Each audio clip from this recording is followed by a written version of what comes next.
শক্তভাবে দায়িত্ব নেই। ও মেয়ে, আমার ঘরে যদি থাকতে হয়, আমার ভরণ পোষণ যদি নিতে হয়, আমার খাবার দাবার যদি খেতে হয়, 5 ওয়াক্ত নামাজ পড়তেই হবে। না হয় তুমি আমার মেয়ে না। ছেলেকে বলে দিতে হবে, ও ছেলে, আমার ইনকাম যদি খেতে হয়, আমার ঘরে যদি থাকতে হয়, আমার ভরণ পোষণ যদি নিতে হয়, 5 ওয়াক্ত নামাজ পড়তে হবে। 1 ওয়াক্ত যদি কাজা করো, আমার ঘরে খাবার চলবে না, বের হয়ে যাও। এমন ত্যাগ তিতিজ্ঞা যতটা গাইডিয়ান অভিভাবক আব্বারা করবে না, ততদিন ওই আব্বাদের নামাজ কবুল হবে না, ততদিন নামাজ কবুল হবে না। সুতরাং দৃঢ় সিদ্ধান্ত নিতে হবে, আপনার সন্তানকে আপনি নামাজি বানাবেন, আপনার মেয়েকে আপনি নামাজি বানাবেন, আপনার বিবিকে আপনাকেই নামাজি বানাতে হবে।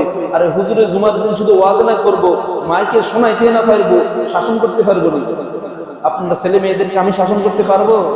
আপনার ছেলে মেয়েকে আপনি শাসন করতে হবে, আপনার ছেলে মেয়েকে আপনি নামাজি বানাতে হবে। খবরদার, ছেলেকে খাওয়ান, মেয়েকে খাওয়ান, বিবিকে খাওয়ান, সব ঠিক রাখছেন, আল্লাহর বেলায় আল্লাহর আইন গেল কোথায়?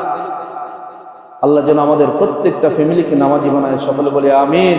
আমাদের ছেলে মেয়েগুলোকে আল্লাহ যেন মুমিন বানিয়ে দেয়, সকলে বলে আমিন। ওয়া মা আলাইনা ইল্লা